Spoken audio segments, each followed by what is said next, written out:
Hello students, this is doctor Alok और हम लोग सॉलिड स्टेट लेकर चल रहे थे और ऑलरेडी 4 लेक्चर्स हम लोग कर चुके हैं। आज फ्रॉम दिस वीडियो हम लोग 5th लेक्चर को स्टार्ट कर रहे हैं और इस वीडियो सेगमेंट में मैं आपको पैकेजिंग इफ़िशियंसी के बारे में आपको बताऊंगा। पैकिंग इफ़िशियंसी के बारे में बताऊंगा कि किसी क्रिस्टल की पैकिंग इफ़िशियंसी है कितनी, वो किस फॉर्म में आएगा तो उसकी इफ़िशियंसी बढ़ेगी, कब उसकी इफ़िशियंसी बढ़ती है, कब उसकी इफ़िशियंसी घटती है, तो कितनी इफ़िशियंसी है, क्या है, उन सारी चीज़ों को समझाएंगे पर बेसिक कॉन्सेप्ट को लेकर।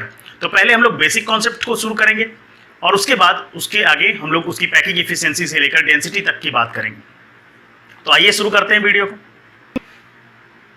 सबसे पहले मैं आपको कुछ simple understanding in the measurement of the cube और measurement of the atom sphere, उसको पहले मैं बताना चाहता हूं ताकि आप जो पीछे आपने जो बायोलॉजी के स्टूडेंट होंगे, हो सकता है कि उनकी बेसिक्स मैथ थोड़ी छूट गई हो क्योंकि क्लास 12th में पहुंच गए हैं। मैथमेटिक्स स्टूडेंट के लिए ठीक है, उनको आता होगा, मुझे ये उम्मीद है। फिर भी मैं आपको क्यूब्स की कुछ बेसिक मेजरमेंट बताऊंगा ताकि आगे समझना थोड़ा आसान हो जाएगा। तो आइए मैं सबसे पहले आपको हेडिंग एक छोटी सी लिख सकते हैं, सिंपल अंडरस्टैंडिंग ऑफ मेजरमेंट। तो यहाँ पे हमारे पास मैं क्या बताने जा रहा हूं, simple understanding of measurement, simple understanding of measurement for cube and sphere. भाई हमारा एटम जो होगा वो स्फीयर के फॉर्म में होगा और जो हमारी लैटिस बन रही है उसमें यूनिट सेल है, क्यूब है। तो आइए सबसे पहले हम लोग क्यूब के बारे में बात करते हैं। देखिए ये हमारे पास एक क्यूब है, ठीक है, ये क्यूब है हमारे पास, बना रहा हूं भाई अभी, है ना, अभी बना नहीं है, बन जाएगा। तो ये क्यूब हमारे पास है और अगर हम बात करें कि इस क्यूब में एज क्या होता है, तो ये जो लेंथ है, this length is called its edge. ये आपको मालूम है। दूसरी बात ये कि अगर इस फेस की हम बात करें तो ये फेस है और ये भी एक फेस है, ये भी एक फेस है, ये भी एक फेस है, सारे फेस हैं। टोटल एक क्यूब में 6 फेसेस होते हैं। ओके, अच्छा यहां पे ये हमको बताइए, अगर इस पर्टिकुलर नीचे वाले फेस को हम ले लें तो इस नीचे वाले फेस का जो एज होगा वो ये होगा, ये एज नहीं, I am sorry, diagonal edge तो ये है, ये भी एज है, ये भी एज है, ये भी एज है, ये क्या है, डायगोनल है। अच्छा इसको मैं पहले नंबरिंग कर देता हूं, जैसे इस पॉइंट को ए ले लिया, इसको बी ले लिया, इसको सी ले लिया, इसको डी ले लिया, ठीक है। यहां पे हमने रख लिया ई, इधर एफ, यहां जी और यहां एच, ठीक है। तो अगर मैं पूछूं आपसे कि जरा मुझे सी एच बताइए कि सी एच कितना होगा, अगर आपको एज लेंथ दी हुई है कि एज लेंथ इज ए, तो डायगोनल ऑफ द फेस, या हम ये लिखिए कि फेस का डायगोनल कितना होगा, या फेस डायगोनल कितना आएगा, बता सकते हैं। देखिए फेस डायगोनल क्या होगा भाई, ये सब 90 डिग्री पे हैं, तो ये डायगोनल का square is equal to this one and this one का स्क्वायर, इसका स्क्वायर प्लस इसका square as per the Pythagoras. तो face diagonal is equal to under root A square plus A square, कोई दिक्कत नहीं है। ये एज लेंथ और ये एज लेंथ, मतलब कि इसके अंदर क्या आ जाएगा, 2a स्क्वायर, यानी कि इसकी वैल्यू कितनी हो जाएगी, a रूट 2। तो किसी भी क्यूब का जो फेस डायगोनल है वो क्या आएगा, a रूट 2। a क्या है, एज लेंथ। आइए क्यूब डायगोनल की बात करें, तो क्यूब डायगोनल इसमें कहां पे आएगा, अगर आपको क्यूब डायगोनल में दिखाऊं तो भाई यहां से, इस कॉर्नर से इस कॉर्नर से इस कॉर्नर तक क्यूब डायगोनल होगा। ये आपकी क्यूब डायगोनल है, थोड़ी तिरछी हो जा रही भाई, माफ करिएगा, इतनी सीधी लाइन मैं नहीं खींच पा रहा हूं। ठीक है, इमेजिन करिए कि ये एक क्यूब डायगोनल है। अब इस क्यूब डायगोनल की अगर आपको लेंथ निकालनी हो तो क्यूब डायगोनल की लेंथ आप कैसे निकाल पाओगे? अब देखिए ये क्यूब डायगोनल भी यहां से और ये जो डायगोनल है फेस डायगोनल, ये भी 90 डिग्री पे होगा। ठीक, तो यहां पे भी हम पाइथागोरस थ्योरम लगा सकते हैं। तो इसके अकॉर्डिंगली जो क्यूब डायगोनल होगा that is equal to BC plus CH square. Okay, तो आइए कैलकुलेट करते हैं। क्यूब डायगोनल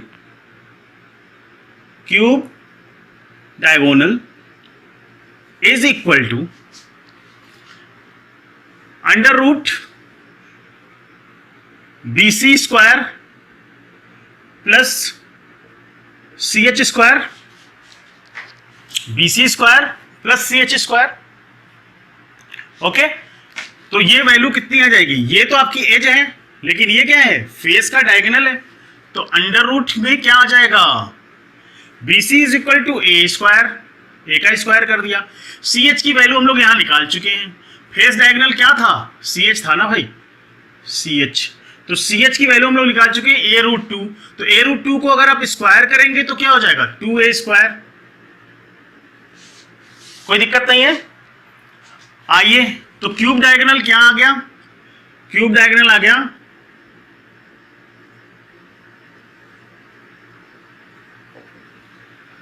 3A स्क्वायर हो जाएगा, A बाहर आ जाएगा, A√3। ओके, दो चीजें हम लोगों ने मेजरमेंट सीख ली क्यूब में। क्यूब की वॉल्यूम के बारे में अगर हम बात करें, क्यूब वॉल्यूम कितना होगा? A का क्यूब, भाई लंबाई गुणे चौड़ाई गुणे ऊंचाई, लेंथ ब्रेथ हाइट, तीनों को मल्टीप्लाई कर दीजिए तो क्यूब वॉल्यूम आ जाएगा। तो ये तो हो गई हमारी क्यूब का मेजरमेंट। आइए इधर स्फीयर का मेजरमेंट देख लेते हैं। भाई स्फीयर का मेजरमेंट क्यों कर रहे हैं? हम ये कहें कि अगर एक एटम यहां लगेगा तो atom is in the form of sphere, तो हमें उसके भी मेजरमेंट रखने जरूरी हैं। तभी हम पैकिंग इफिशिएंसी देख पाएंगे कि पूरी तरह से पैक होने के बाद कितने उसमें वाइड बनेंगे, कितने खाली स्पेस होंगे और कितना स्पेस बिल्कुल सॉलिड होगा। ओके, तो इस स्फीयर के लिए अगर हम देखें तो रेडियस ऑफ स्फीयर क्या होता है? Is equal to R। Okay, अगर हम कहें कि डायमीटर ऑफ स्फीयर क्या होगा, तो आप कहोगे अरे सर डायमीटर तो रेडियस के दुगना होता है, तो 2R हो जाएगा। कोई दिक्कत नहीं है, ठीक। अच्छा, आगे अगर हम कहें कि स्फीयर का वॉल्यूम कितना होगा, तो वॉल्यूम ऑफ स्फीयर, किसी भी स्फीयर का वॉल्यूम कितना होता है? तो सर 4/3, अच्छा इस तरह से क्यों लिखूं, 4/3 पाई R क्यूब। ये सर वॉल्यूम के लिए फॉर्मूला है। बात समझ में आ गई कि ये वॉल्यूम के लिए फॉर्मूला हो गया। यहां तक कोई दिक्कत नहीं है, यहां तक समझ में आ रही है बात? अच्छा, तो आगे बढ़ते हैं। अब दोनों चीजें आपकी समझ में आ गई तो नोट कर लीजिए, आगे चलते हैं।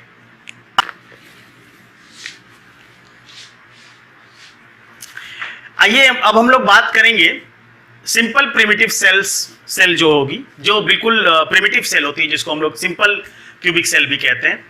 उसमें किस तरह की पैकेजिंग है, कैसा पैकिंग है, उसको हम लोग समझने की कोशिश करते हैं। तो हेडिंग डालिएगा simple primitive cell. Simple primitive cell. Okay, simple primitive cell. तो सिंपल प्रिमिटिव सेल के लिए देखिए इंफॉर्मेशन सुनिएगा। Unit cell having the lattice point, उसके पास लैटिस पॉइंट होंगे। ओनली एट द कॉर्नर, केवल उसके कॉर्नर पे and that are called primitive unit cell. किसी भी सिंपल यूनिट सेल में केवल उसके कॉर्नर पे ही क्या होते हैं, कंस्टिट्यूएंट पार्टिकल प्रेजेंट होते हैं। तो आइए सिंपल यूनिट सेल बनाते हैं। तो ये देखिए सिंपल यूनिट सेल बनाते हैं।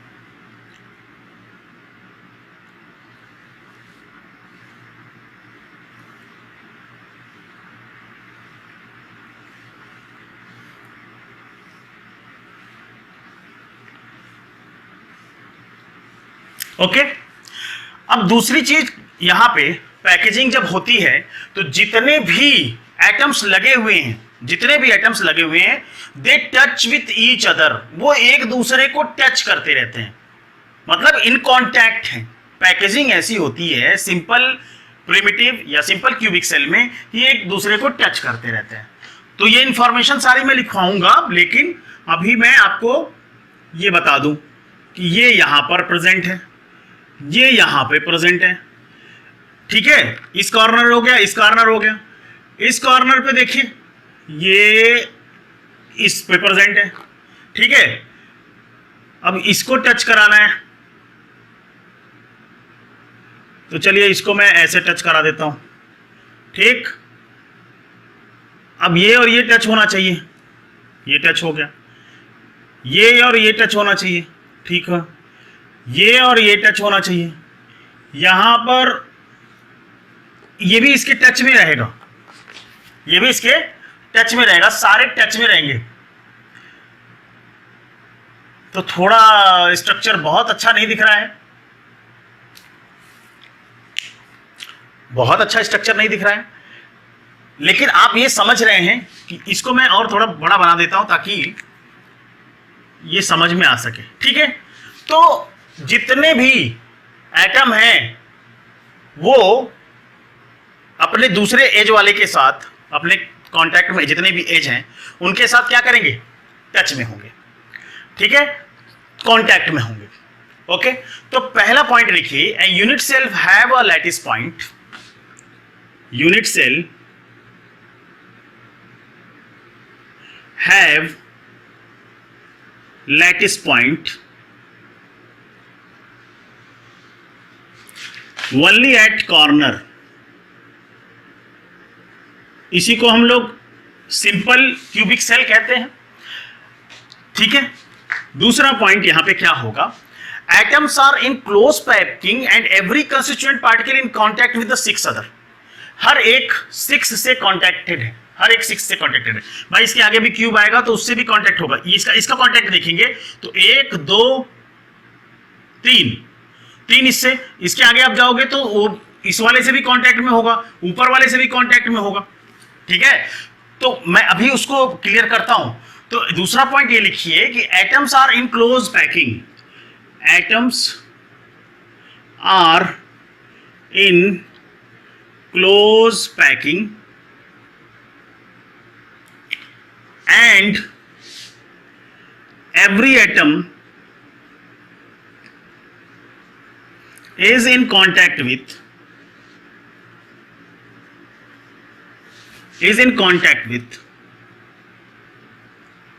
6 atoms। अच्छा वो देखिए कैसे करेगा, तो मैं इसको समझाता हूं कि वो 6 एटम से किस तरह से कॉन्टेक्टेड है। तो मैंने यहां पे एक क्यूब बनाया, ठीक है, ये क्यूब है आपका, ये क्यूब है, साथ ही इसके साथ मैंने दूसरा क्यूब भी बना दिया,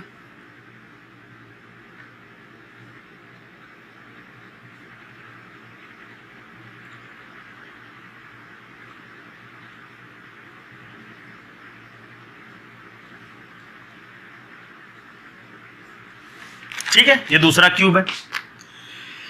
अच्छी बात है, चलिए।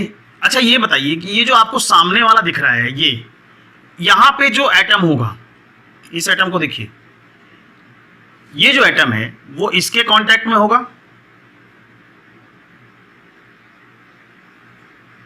इसके कांटेक्ट में होगा, ये इसके भी कांटेक्ट में होगा, ये इस पीछे वाली एज के कांटेक्ट में होगा। तो 4 कांटेक्ट यहां दिख गए, ये इस नीचे वाले के कांटेक्ट में भी होगा 5, प्लस यहां से जो ऊपर जाएगा तो ऊपर भी एक अगर क्यूब बन रहा है तो ये एटम 6 एटम से कांटेक्ट में आ गया, 6 एटम से कांटेक्ट में आ गया। 5 तो आपको इन 2 के साथ ही दिख रहा है, अगर मैंने इसके ऊपर भी बना दिया तो इसके ऊपर भी आपको दिखेगा। ओके, बात समझ में आ गई? तो मतलब ये किसके साथ, इसके साथ हुआ, इसके साथ हुआ, इसके साथ हुआ, इसके साथ हुआ और अपने ऊपर वाले के साथ हो गया। तो every atom is in contact with the 6 other atom and that's why it's coordination number जिसको हम लोग C.n से रिप्रेजेंट करते हैं इज इक्वल टू 6। मतलब जितने नेबर से वो क्लोज कांटेक्ट में आएगा वही उसका कोऑर्डिनेशन नंबर होगा। इतनी बात समझ में आ गई? आइए अब हम लोग बात करते हैं एज की, कि relation between edge length and the radius is how much. तो यहां पे हम लोग बात करेंगे relation in between edge length and radius of atom. Okay, तो मान लिया कि इसका जो क्यूब है, क्यूब का एज लेंथ कितना है? ए है, ये पूरा एज लेंथ है। तो चूंकि दोनों एटम इसको कांटेक्ट में आ रहे हैं तो इनका जो रेडियस होगा वो कितना होगा? इनका यहां पे आर, यहां पे आर, मतलब अगर edge length, if the edge length is equal to A and radius is equal to radius of atom is equal to R, then A is equal to 2R या R is equal to A by 2। दोनों चीजें हो सकती हैं। Relation समझ में आ गया? A is equal to 2R और R is equal to A by 2। अब बात करते हैं हम लोग पैकिंग इफिशियंसी। पैकिंग इफिशियंसी का मतलब है कि volume of the atoms, volume occupied by the atom present in a unit cell. एक यूनिट सेल में टोटल एटम जितने प्रेजेंट हों, एक यूनिट सेल में टोटल जितने एटम प्रेजेंट हों उनका volume divided by total cube का वॉल्यूम, यही पैकिंग इफिशियंसी कहलाती है। तो यहां पे लिखिए पैकिंग इफिशियंसी क्या है। Packing efficiency is equal to volume occupied by the atoms, volume occupied by the atoms present in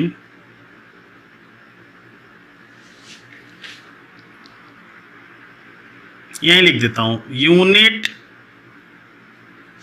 unit cell, ठीक है, divided by volume of cube, यही इसकी पैकिंग इफिशियंसी होगी।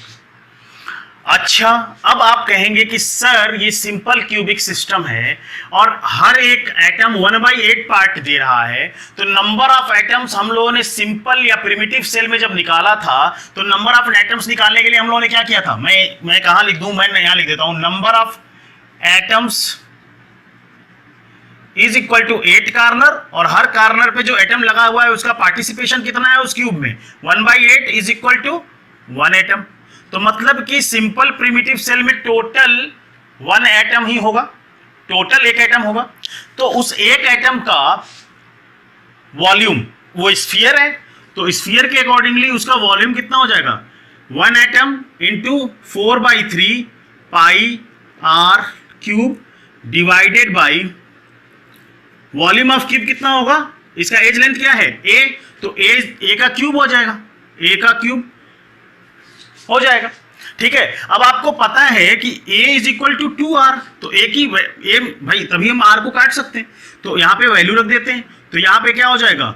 1 इंटू 1 को अगर नहीं भी लिखे तो चलेगा, क्योंकि 1 से तो किसी चीज को मल्टीप्लाई करो वही आता है। तो 4/3 pi R cube divided by 2r का होल क्यूब कितना हो जाएगा? 2r का होल क्यूब, 2r का होल क्यूब पहले मैं लिख देता हूं।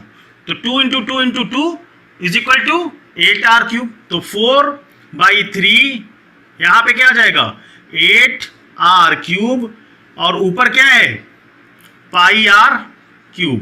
तो ये r³ से r³ चला गया, 4 से 2 आ गया, तो आंसर आ गया आपका π/6। ठीक है, π/6 को हम लोग क्या करें और सिंप्लीफाई करें ताकि इफिशियंसी पता चले। तो π/6 की वैल्यू कितनी आ जाएगी, अगर यहां पे देखें तो पाई की वैल्यू होती है 22/7 या 3.14 कर लो, या इसी को हम लोग यहां पे रख लेते हैं 22/7 × 6। तो यहां पे कितना आ जाएगा 11, ये कितना हो जाएगा 3, मतलब 11/21। अब 11 में 21 का भाग दे दीजिए, 11 डिवाइडेड बाई 21, देखिए कितना आता है, देखिए कितना आता है, पॉइंट लेंगे 110 पहुंचेगा। ठीक है, 5 बार गया तो यहां कितना हो जाएगा 5 10, कितना बचेगा 5 0 आएगा। ठीक है, आ जाने दीजिए, 2 बार 8 आएगा, 80, कितनी बार 3 बार 63। चलिए इतना काफी है, तो हमारी वैल्यू आ गई 0.523, और इसी को अगर हम परसेंट में निकालें तो ये आ जाएगा 52.3%। यानी कि सिंपल क्यूबिक सेल की जो इफिशियंसी है वो कितनी आ रही है 52.3%। सिंपल क्यूबिक सेल या सिंपल प्रिमिटिव सेल की पैकिंग इफिशियंसी कितना हो गया 52.3। तो नोट करिए, मैं रब करता हूं, तो यू में पॉज द वीडियो।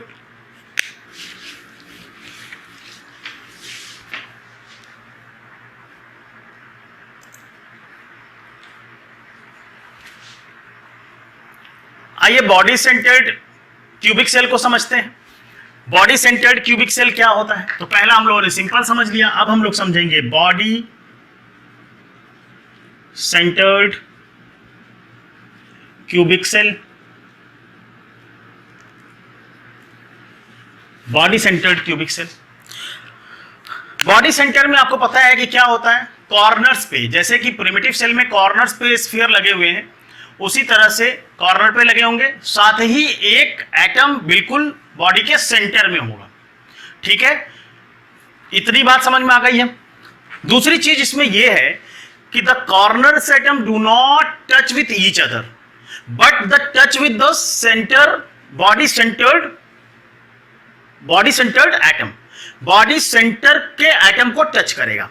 तो आइए पहले हम लोग स्ट्रक्चर बनाकर देखते हैं और उसके बाद उसके स्पेसिफिकेशन लिखेंगे। तो बॉडी सेंटर में यहां पे देखिए क्या है, मैं एक क्यूब बना रहा हूं और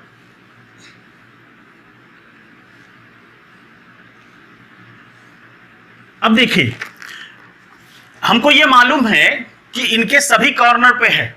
देखिए मैं समझाने के लिए बहुत, अगर सबू बनाऊंगा तो हच पच हो जाएगा, मैं केवल समझाने के लिए आपको बता रहा हूं कि हम लोगों ने मान लिया कि इनके सारे कॉर्नर्स पे एटम प्रेजेंट है, सारे कॉर्नर्स पे एटम प्रेजेंट है, लेकिन और इसके एक सेंटर में एटम प्रेजेंट है।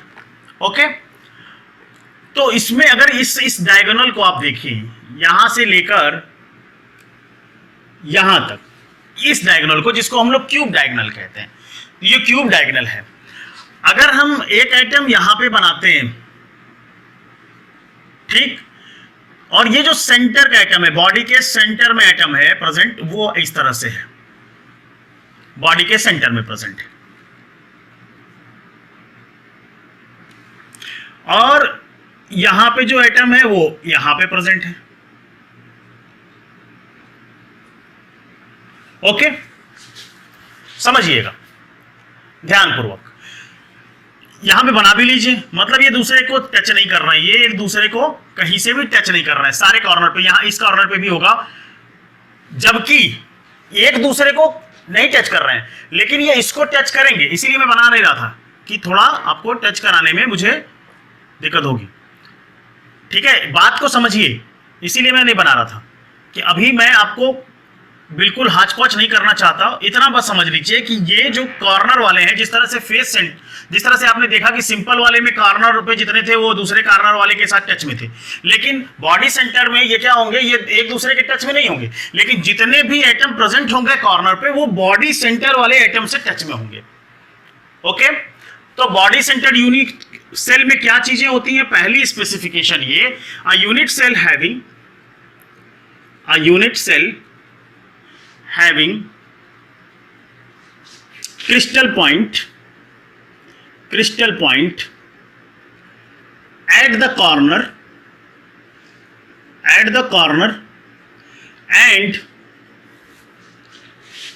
one crystal point at the center of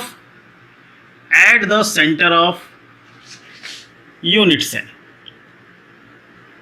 ये पहली चीज हो गई जो हम लोग पहले से पढ़ के आ चुके हैं। ठीक है, ठीक से लिख दो, नहीं तो आप कहेंगे कि सर समझ में नहीं आ रहा। Cell, okay. दूसरा पॉइंट यहां पे होगा, कॉर्नर एटम्स या कॉर्नर क्रिस्टल पॉइंट लिख लो, कॉर्नर एटम लिख लो, कॉर्नर कंस्टिट्यूएंट पार्टिकल लिख लो। Corner atoms do not touch with each other,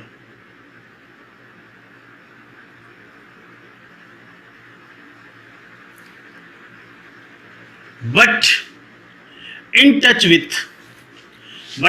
with central atom, लेकिन वो सेंट्रल एटम से टच में होते हैं। ओके, यहां तक बात समझ में आ गई? तो अब अगर हम बात करें कि coordination number of the central atom, तो यहां पे अगर हम लिख दें कि coordination number of central atom, तो क्या होगा? पूछ दिया अगर आपसे क्वेश्चन कि कोऑर्डिनेशन नंबर सेंट्रल एटम का कितना होगा, भाई इसके नेबरिंग में वो कितने से टच में है? यहां पे, मतलब सारे कॉर्नर पे जितने एटम प्रेजेंट है उन सब से टच में है। तो उन सब से टच में होने के कारण 8 कॉर्नर होंगे, तो कितने कोऑर्डिनेशन नंबर होगा? Coordination number of central atom कितना होगा? 8 होगा। अब ये पूछे कि भाई अगर किनारे वाला कहीं टच नहीं कर रहा है, तो coordination number of corner atom कितना होगा?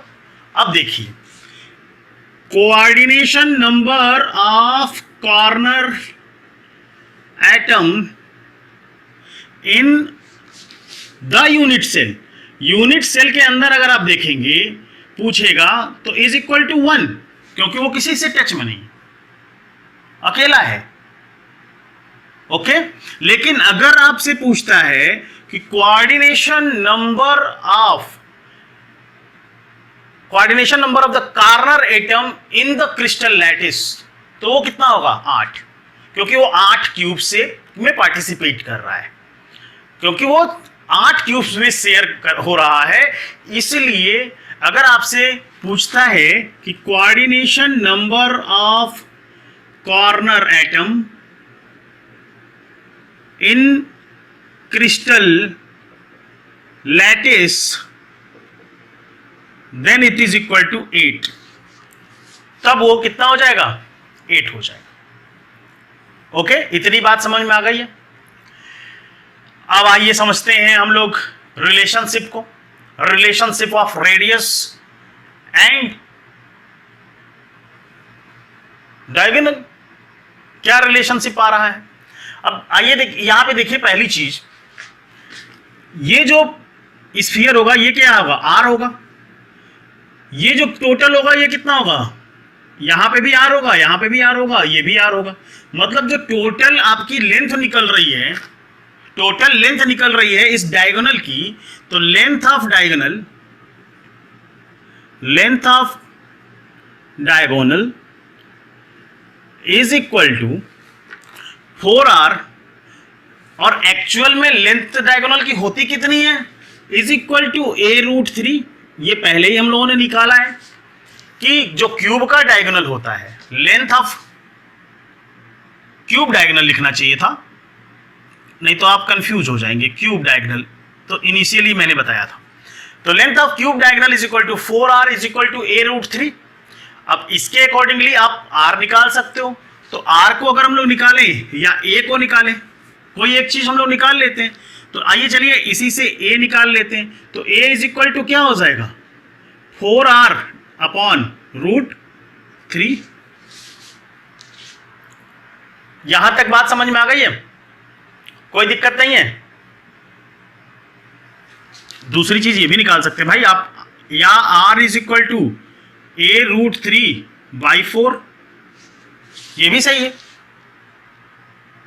ओके, अच्छा पैकिंग इफिशियंसी क्या होगी, अब देखो आप, पैकिंग इफिशियंसी क्या होगी, packing efficiency is equal to volume of the total atoms present in the unit cell. यही होता है ना, volume of total atom present in unit cell divided by volume of cube. Cube की कितनी volume है। अब हमको टोटल एटम निकालना होगा। टोटल एटम बॉडी सेंटर्ड के लिए टोटल एटम क्या होगा, देखिए बॉडी सेंटर्ड के लिए total number of atoms in BCC is equal to कितना होगा भाई, 1। यहां पे देखो 8 कार्नर, उनका पार्टिसिपेशन कितना, 1/8 प्लस बॉडी के सेंटर में सीधे 1, तो यहां पे कितना हो गया, 1 + 1 इज इक्वल टू 2 एटम है टोटल। टोटल आपके बॉडी सेंटर्ड में 2 एटम आते हैं। तो यहां पे क्या हो जाएगा, 2 × 4/3 पाई r³ divided by a³। Okay, अब r की वैल्यू रख लो r के टर्म्स में, r की वैल्यू रख लो a के टर्म्स में, या a की वैल्यू रख लो r के टर्म्स में, ताकि आपको इफिशियंसी पता चल जाए। तो आइए हम लोग r की जगह रख लेते हैं। तो r की जगह अगर हम लोगों ने इस वैल्यू को रख लिया तो यहाँ पे क्या हो जाएगा, 2 × 4, अब 3 तो नीचे चला गया, 3 नीचे चला गया, a³ नीचे है, पाई ऊपर है, r की वैल्यू a√3 और r³ की वैल्यू क्या हो जाएगी, फिर r³ की वैल्यू देखियो a√3 का होल क्यूब डिवाइडेड बाई 4 का होल क्यूब। ओके, आइए इसको सिंप्लीफाई करते हैं। सिंप्लीफाई करने पे ये क्या आएगा, देखिए यहां पे √3 3 हो जाएगा, 3√3 a³, तो 2 × 4 pi into 3, 2 × 4 pi into 3 a³ √3 upon 3 × a³ into 64। चलो भैया a³ से चला गया a, 3 से चला गया 3, 2 × 4 इज इक्वल टू 8, इनको काटा तो यहां पे आ गया 8। आया क्या, यहां पे वैल्यू क्या आ गई भाई, देखो क्या बचा, पाई बच गया है, √3 बच गया है, और नीचे बच गया है 8। ठीक है, तो आइए इसको सिंप्लीफाई कर लेते हैं। यहां पे क्या हो जाएगा, 22/7 मतलब 22 और डिनोमिनेटर हो जाएगा 7 × 8, और √3 की वैल्यू कितनी होती है, अगर आपको याद आ रहा हो 1.73। अब इसको हम लोगों को सॉल्व करना है। आइए सॉल्व करके देखते हैं। यहां पे आ गया 11, यहां हो गया 4, ठीक है, इज इक्वल टू, इसमें गुणा कर देते हैं 1.73 में, तो 3 3 8 1903, 2 अंक पे यहां लग गया, और नीचे आ गया आपका 28, तो 19/28 आ रहा है। आप 19/28 निकाल लो। 19.03 को 03 को छोड़ देते हैं, 19/28 निकालते हैं, अप्रोक्सीमेट वैल्यू आपको मिल जाएगी। तो यहाँ पे क्या हो जाएगा पॉइंट, तो ये कितना हो जाएगा 190। कितना जाना चाहिए 6 टाइम 48, 48, 6 एक 48, 4 6 2 12 और 1 6 8। यहाँ पे आया 2 2 22। एक बार और कर लेते हैं, तो 2 2 0। अब कितनी बार जाएगा 3 7 7 टाइम्स लेके जाते हैं, देखते हैं 7 56 5 19 कितना आया भाई, यहाँ आ गया 4 24। ठीक है, और कर लें, चलिए एक बार और कर लेते हैं। 240 आ गया। अब 240 आ जाएगा तो ये कितनी बार जाएगा 220 में 8 टाइम्स चला गया, तो 8 टाइम चलेगा तो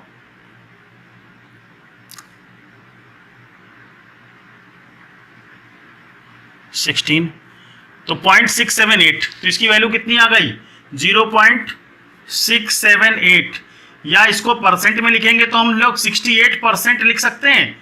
तो ये देखिए बढ़िया इफिशियंसी आ रही है बॉडी सेंटर्ड में, इफिशियंसी बढ़ रही है, पैकिंग इफिशियंसी 68% पहुंच गई। ओके, तो नोट करिए, आगे बढ़ते हैं।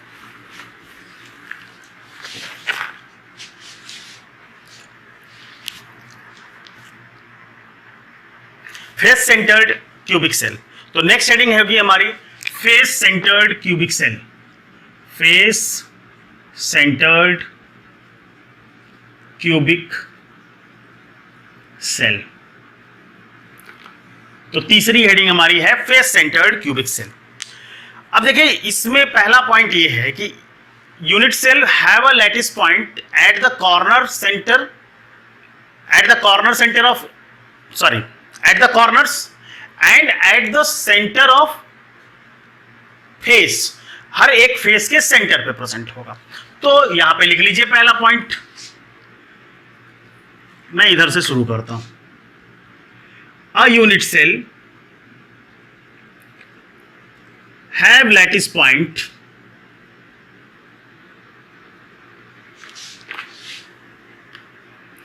Eight corner and at the center of each face। पहला पॉइंट ये आपको पता है। ओके, यहां पे भी corner atoms do not touch with each other but in touch with the face center atom, face center atom के टच में होते हैं। तो यहां पे दूसरा पॉइंट ये होगा corner atom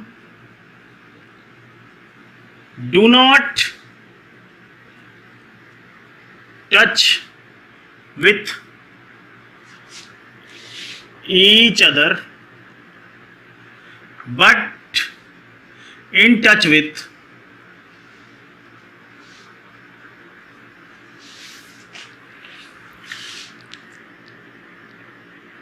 atom of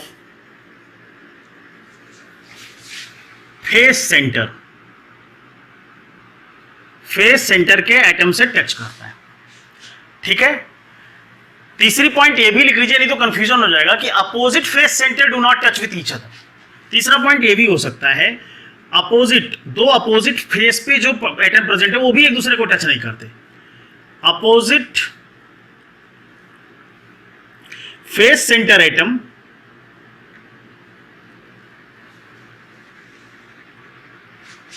do not touch with each other, वो भी एक दूसरे को टच नहीं कर रहे हैं।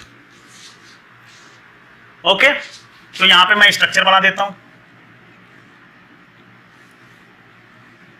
अब केवल फेस के बारे में बात कर रहे हैं हम लोग, तो इसके फेस पे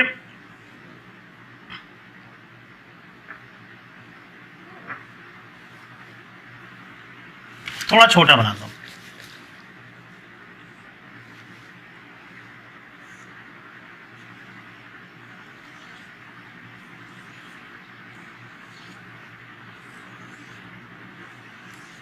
ठीक है, ये सब एक दूसरे से टच में है, लेकिन कॉर्नर वाले एक दूसरे को टच नहीं कर रहे हैं, लेकिन फेस वाले एटम को टच कर रहे हैं।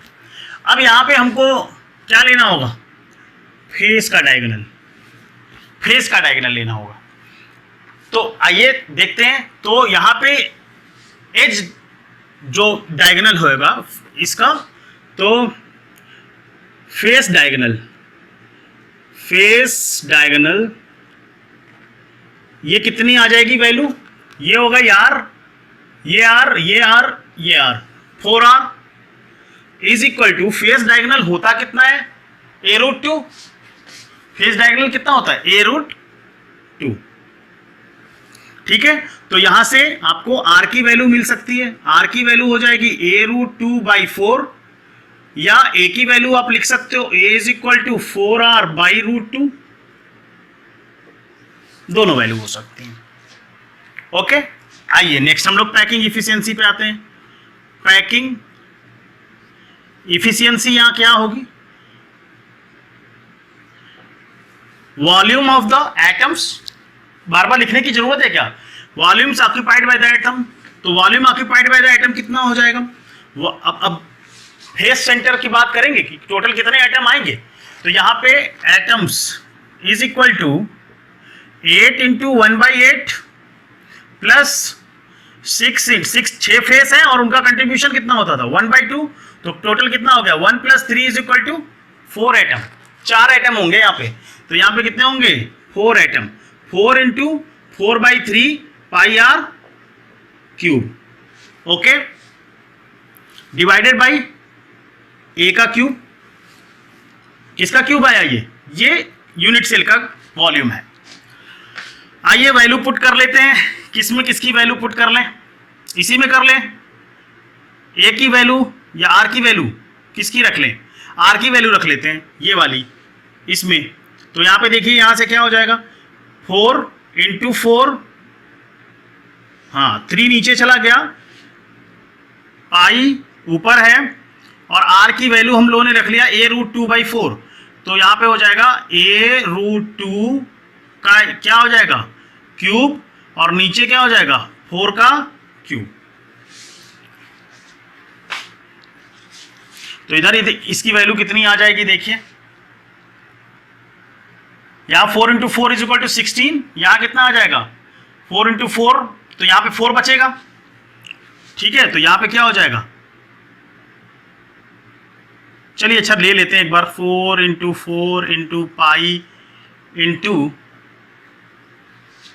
ए का क्यूब और 2√2 ऊपर आ गया, और नीचे आ गया 3 × 4 × 4 × 4, इस 4 से ये 4 गया, ये 4 से ये 4 चला गया, ठीक है, इस 2 से यहाँ पे 2 आ गया, और नीचे a³ भी तो होगा, a³ नहीं लिखा था यहाँ पे, हाँ a³ थे, a³ से a³ चला गया, तो आपके पास वैल्यू क्या बची, π√2 डिवाइडेड बाई 6, π√2 डिवाइडेड बाई 6। तो आइए इसको निकाल लेते हैं, तो 22.7, 22/7, √2 की वैल्यू होती है 1.41 इंटू 1.41 इंटू 6, यहाँ 11 आ गया, यहाँ 3 आ गया। अब 11 का मल्टीप्लिकेशन करिए उधर, तो कितना आ जाएगा 11 1 जा 11, 1 11 4 जा 44 प्लस 1 45, 4 11 1 जा 11 फॉर फ्लो 15.4151 डिवाइडेड बाई 21। हाँ अब देखिए इसको हम लोगों को डिवाइड करना है, तो डिवाइड कर लेते हैं, देखते हैं कितना आता है। तो यहाँ पे हो जाएगा, अगर इसको हम लोग 100 से मल्टीप्लाई कर दें तो 1551 डिवाइडेड बाई 2100, ठीक है, करिए, पॉइंट लगेगा 0 आ जाएगा। कितनी बार जाएगा भाई, 7,0,0,7, ठीक है, इतना आया, यहाँ पे 0 आ गया, यहाँ पे 1 आ गया, यहाँ पे 15 में से 7 गया, 8 आ गया, 810, 8100, 3 बार ही जाएगा, ठीक है, 3 बार लेकर गए, 3,0,0,363, 0 0 11 में से 3 गया, 8 1, और एक बार ले जाएं, 8 बार, ठीक है, तो ये 8,0,0,0,818, ठीक है, ये आ गया आपका 0,0,2,1, ओके। तो यहाँ पे वैल्यूज जो आ गई आपकी वो कितनी आ गई, 0.738, या इसी वैल्यू को हम लोग कह सकते हैं 74%, अप्रोक्सीमेशन में 74%। तो पैकिंग इफिशियंसी फेस सेंटर्ड की कितनी आ रही है, 74%। ओके, बात समझ में आई, नोट करिए, आगे एक न्यूमेरिकल देखते हैं। देखिए दिया हुआ है, if the radius of an atom of an element is 75 picometer and the lattice is BCC, then edge length will be, okay, ध्यान से समझिएगा, BCC के बारे में बात कर रहा है, बॉडी सेंटर्ड के बारे में। तो बॉडी सेंटर्ड में क्या होगा, हमने बात किया कि बॉडी सेंटर्ड के अंदर क्या होता है, यहां बॉडी के सेंटर में एक एटम होता है और वो कॉर्नर के एटम के साथ टच करता है, कॉर्नर वाले एक दूसरे को टच नहीं करते, तो इसमें आपको बॉडी डायगोनल की जरूरत पड़ती है, बॉडी डायगोनल की जरूरत पड़ती है। तो बॉडी डायगोनल आपका कितना आता है, बॉडी डायगोनल आपका कितना आता है, 4r is equal to a√3, अभी पीछे निकाला हमने कि 4r, यहाँ पे r होगा, यहाँ 2r होगा, यहाँ r होगा, 4r is equal to a√3, body का जो डायगोनल है a√3 होता है, ठीक है। अब इसमें आपसे पूछा है कि एज लेंथ क्या होगी, एज कितनी होती है, a, तो इसी a को अगर हम लोग निकाल लें तो हमको पता चल जाएगा, r दिया हुआ है, रेडियस ऑफ द एटम दिया हुआ है, तो 4 × 75 इज इक्वल टू a√3, तो यहाँ a इज इक्वल टू क्या हो जाएगा, 4 × 75 डिवाइडेड बाई √3, ओके। इसको आगे हम लोग करेंगे तो 4 × 15 × √3 लिख सकते हैं, 3 को नहीं 25 × 3 75 होगा, ओके, अपॉन √3, तो ये कितना आ जाएगा, √3 से √3 चला गया, तो ये हो गया 100√3 पिकोमीटर, एज लेंथ आ गई, ठीक है, 100√3 पिकोमीटर। अच्छा, अगर इससे भी नहीं समझ में आ रहा है तो आप इसको और सिंप्लीफाई कर लो, √3 की वैल्यू कितनी होती है, 1.73, तो यहां से आ जाएगा 100 × 1.73 इज इक्वल टू 173 पिकोमीटर, हो गया सॉल्व। आइए डेंसिटी के बारे में बात करते हैं, तो नोट करिए, आगे बढ़ते हैं।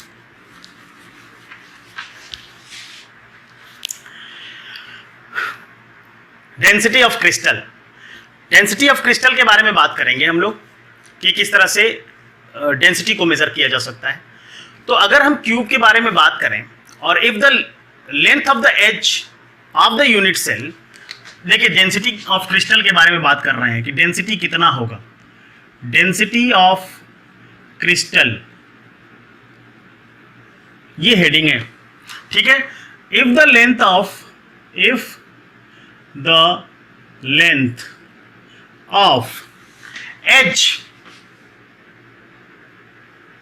of a cube is L, then the volume is equal to, then volume कितना हो जाएगा, L3, इसमें कोई दिक्कत नहीं है। अब बात करते हैं डेंसिटी की, डेंसिटी होती क्या है? Density is equal to mass upon volume. ठीक है, तो मास किसका? Mass of the unit cell divided by the volume of the unit cell. अब हमको मास पता करना है कि हमारे यूनिट सेल का मास कितना होगा। ठीक है, तो मास ऑफ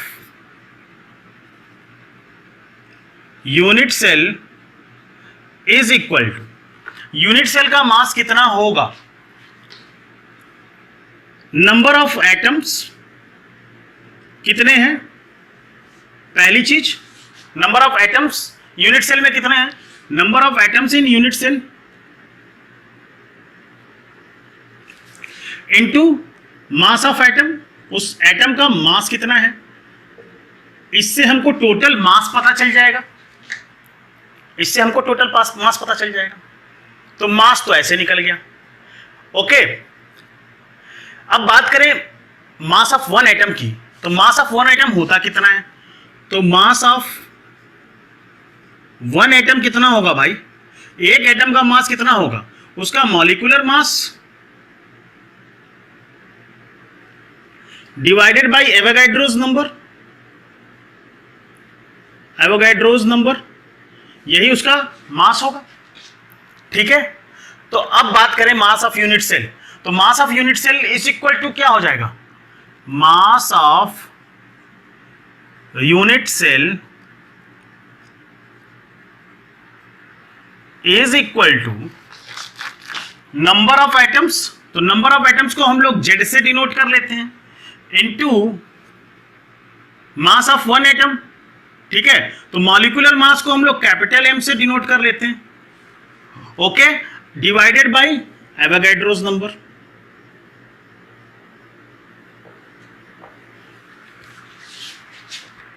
ड्रो डी छूट रहा था। ओके, आइए, मास तो हम लोगों ने निकाल लिया, या इसी को हम लोग इस तरह से भी लिख सकते हैं कि Z into molar mass upon Avogadro number. ठीक है, अब डेंसिटी क्या हो जाएगी? तो density of unit cell, density of unit cell is equal to mass, ये हो गया Z into M divided by N A into volume. Volume क्या था? एल क्यूब, अगर है तो, नहीं तो सीधे वॉल्यूम लिखिए। और ये किस में आएगा? ग्राम पर सेंटीमीटर क्यूब में, ग्राम पर सेंटीमीटर क्यूब में आएगा। ओके, आई बात समझ में? तो नोट करिए, आगे बढ़ते हैं। एक इंपॉर्टेंट पॉइंट है जो नोट करना बहुत जरूरी है, वो है number of atoms. Hashtag point बनाइएगा, नंबर ऑफ एटम्स, जिसको हम लोग जेड से डिनोट करते हैं, इन एलिमेंट्स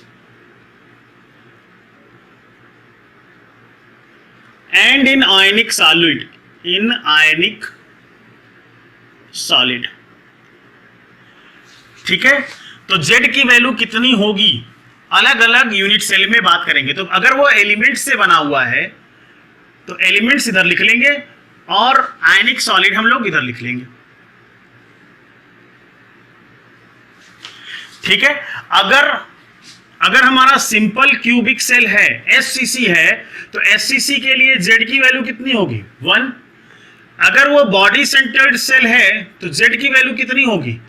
Z की value is equal to 2 body में। अगर वो फेस सेंटर्ड सेल है तो Z की वैल्यू कितनी होगी? Z की वैल्यू 4 होगी। Okay, in this case, in the case of ionic solid, simple cubic cell does not exist. Simple cubic cell exist नहीं करती है, तो SCC नहीं होगी। इन केस ऑफ BCC, ये इंपॉर्टेंट है, in case of BCC, body centred cubic cell, Z की value यहां पे 1 होगी।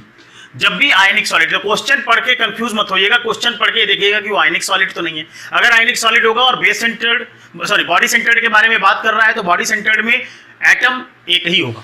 Okay, in case of face centred कोई दिक्कत नहीं है, यहाँ पे जेड की वैल्यू 4 ही होगी, उतनी ही होगी। तो ये एक इंपॉर्टेंट पॉइंट था जिसको नोट कराना बहुत जरूरी था, क्योंकि अक्सर क्वेश्चन करते वक्त ये चीजें ये गलत हो जाता है, तो ये नोट कर लीजिए। ओके, आइए एक छोटा सा न्यूमेरिकल करते हैं और समझते हैं डेंसिटी को। नोट करिए, स्क्रीन पे आपके क्वेश्चन दिख रहा है। क्वेश्चन दिया हुआ है lithium has a body centred cubic centre, body centred cubic, BCC पहली बात। दूसरी बात, लिथियम है एलिमेंट है, मतलब आयनिक वाली दिक्कत नहीं है। डेंसिटी दी हुई, आई एम सॉरी, डेंसिटी दी हुई है 312, डेंसिटी दी हुई है 312.5 kg per metre cube, okay.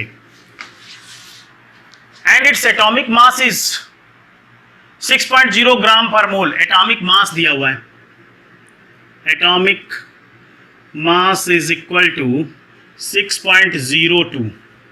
Okay, calculate the edge length of a unit cell. Edge length calculate करना है, मतलब ए की वैल्यू को कैलकुलेट करना है। अगर हमारा एज लेंथ ए है तो ए को कैलकुलेट करना है। ओके, चलिए आइए सॉल्व करते हैं। तो डेंसिटी ऑफ यूनिट सेल के लिए अभी हम लोगों ने फार्मूला लिखा, density of unit cell is equal to mass of unit cell divided by volume of unit cell.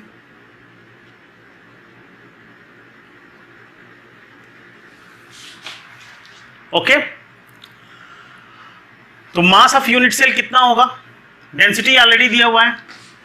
अब देखिए डेंसिटी दिया हुआ है केजी मीटर क्यूब में, हम लोग उसको चेंज कर लेंगे, किसमें डालेंगे हम लोग, ग्राम पर सेंटीमीटर क्यूब में। तो ग्राम पर सेंटीमीटर क्यूब में करने के लिए हमको क्या करना पड़ेगा, 312.5 इंटू 1000 कर देंगे तो ग्राम में आ जाएगा, और नीचे सेंटीमीटर क्यूब करने के लिए हमको मीटर से, तो 1 मीटर में 100 सेंटीमीटर, तो 100 इंटू 100 करना पड़ेगा। हाँ, तो यहां से देखिए 1 0 2 0 3 0, 1 0 2 0 3 0, 3 0 से भाग चला जाएगा, तो मतलब आ जाएगा 0.3125 gram centimetre cube, gram per centimetre cube. Okay, तो डेंसिटी हमको पता चल गई 0.3125 है, is equal to mass of unit cell, मतलब कि नंबर ऑफ एटम पहले पता होना चाहिए। ठीक है, नंबर ऑफ एटम पता होगा तब तो हम पहुंचेंगे। ठीक है, तो नंबर ऑफ एटम कितने होंगे, बीसीसी है तो बीसीसी में कितने एटम होते हैं, 2। मास दिया हुआ है ऑलरेडी, एटॉमिक मास 6.02 दिया हुआ है।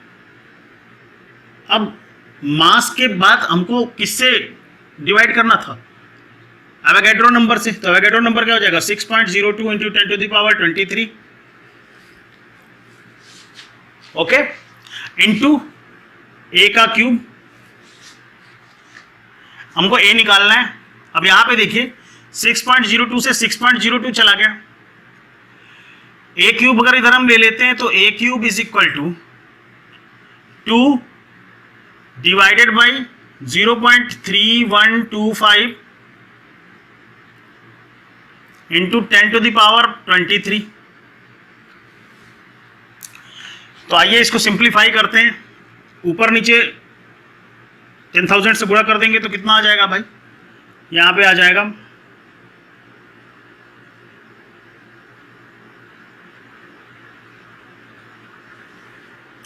3125 इंटू 10⁻23। तो आइए भाग दे के देखते हैं कितना आता है, 3125 6 टाइम 3 6 7 0, 10 में से 5 गया 5, यहाँ पे 9 में से 7 गया 2, 9 में से 8 गया 1, 1250। अच्छा, एक जीरो और बढ़ाते हैं। अब कितनी बार जाएगा? 4 टाइम्स, तो 4 पंजे 20, 2 4 2 जा 8 और 10 1 4 1 जा 4 और 5 4 3 जा, ओह बिल्कुल सही, बहुत अच्छा आया, सिंपल था। तो यहाँ पे इसकी वैल्यू आ गई 64। तो यहाँ पे आप लिख सकते हो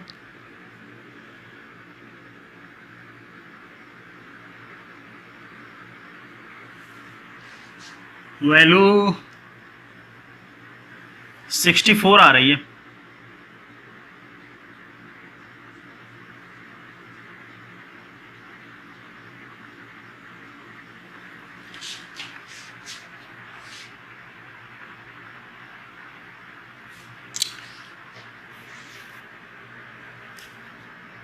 कहीं कोई गलती तो नहीं होनी चाहिए।